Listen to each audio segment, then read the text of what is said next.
Morning students, आज 10वां lesson शुरू करते हैं। 10वां लेसन है खनिज और ऊर्जा संसाधन। देखिए, सबसे पहले खनिज संसाधन की परिभाषा। भूमि से यानी जमीन से खनन क्रिया के द्वारा निकाले गए रासायनिक और भौतिक पदार्थ जो मनुष्य के लिए बहुत ही उपयोगी होते हैं, उन्हें क्या कहते हैं? खनिज संसाधन कहते हैं। फिर है जैविक और अजैविक खनिज।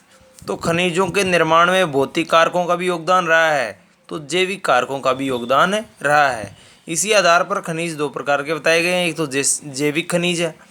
जैविक खनिज यानी जीवों से बनने वाले खनिज कौन कौन से हैं? कोयला और प्राकृतिक गैस। दूसरा, भौतिक क्रियाओं के द्वारा बनने वाले खनिज जैसे लोहा, मैग्नीज, इनको क्या कहते हैं? अजैविक खनिज।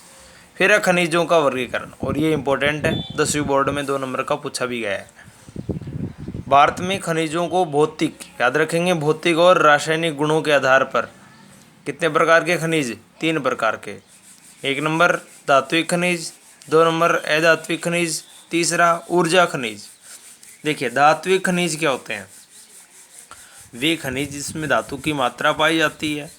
कौन से खनिज कहलाते हैं? धात्विक खनिज। धातु भी 2 प्रकार की होती है, एक तो लौह धातु प्रधान है और दूसरी अलौह धातु प्रधान। तो लौह धातु प्रधान में हम लिख देंगे कि ऐसे खनिज जिसमें लौह धातु की प्रधानता पाई जाती है, लौह धातु प्रधान खनिज कहलाते हैं। अलौह धातु प्रधान में हम लिख देंगे कि ऐसे खनिज जिसमें लोहे की मात्रा नहीं पाई जाती, उन्हें क्या कहते हैं? अलौह धातु प्रधान खनिज कहते हैं। फिर है अधात्विक खनिज। तो वे खनिज जिसमें धातु का, किसी भी धातु का अंश नहीं पाया जाता, कौन से खनिज कहलाएंगे? अधात्विक खनिज कहलाएंगे, जैसे घिया पत्थर है। फिर ऊर्जा खनिज, वे खनिज जिनसे हमें ऊर्जा प्राप्त होती है, ऊष्मा प्राप्त होती है, कौन से खनिज कहलाते हैं? ऊर्जा खनिज कहलाते हैं। ये 2 प्रकार के हैं। ईंधन खनिज, वे खनिज जिनको हम जलाने के काम में लेते हैं, ईंधन के रूप में प्रयोग में लेते हैं, जैसे पेट्रोल है, डीजल है, ये भी खनिज ही हैं, ज़मीन से निकाले जाते हैं। तो ये कौन से खनिज हो गए? ईंधन खनिज।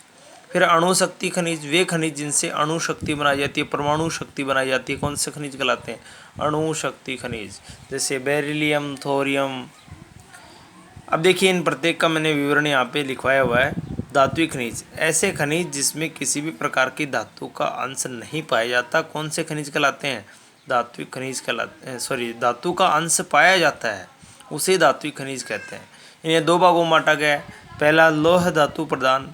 तो ऐसे खनिज जिसमें लोहे के अंश की प्रधानता होती है, जैसे लोहा में लोहा होता है, टंगस्टन में लोहा होता है, कोबाल्ट, क्रोमाइट, पाइराइट, इन सब में लोहे का अंश होता है।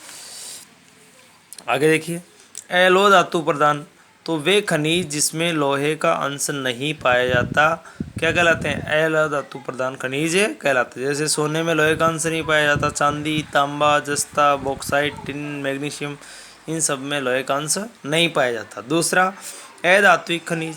तो वे खनिज जिसमें धातु का ही अंश नहीं पाया जाता। देखिए, यहाँ तो लोहे का अंश नहीं पाया जाता और यहाँ धातु का, कोई भी धातु का, लोहा नहीं, कोई भी धातु का अंश नहीं पाया जाता, अधात्विक खनिज कहलाते हैं, जैसे चूना पत्थर, डोलोमाइट, अब्रक, जिप्सम आदि। फिर ऊर्जा खनिज, ऐसे खनिज जो हमें ऊर्जा प्रदान करते हैं, ऊर्जा खनिज कहलाते हैं। ये 2 प्रकार के होते हैं। ईंधन खनिज, वे खनिज जिन्हें हम ईंधन के रूप में प्रयोग में लेते हैं, जैसे कोयला है, पेट्रोलियम है, प्राकृतिक गैस आदि।